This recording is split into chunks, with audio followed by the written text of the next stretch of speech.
8ویں روزے کی دعا۔ بسم اللہ الرحمن الرحیم۔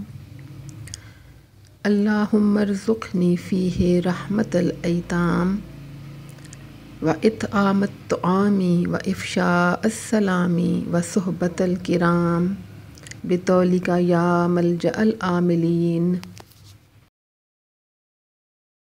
ترجمہ۔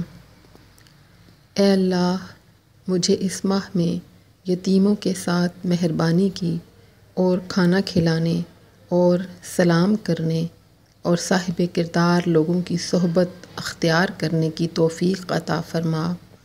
اپنی کرم فرمائی سے اے آرزو مندوں کی پناہ گاہ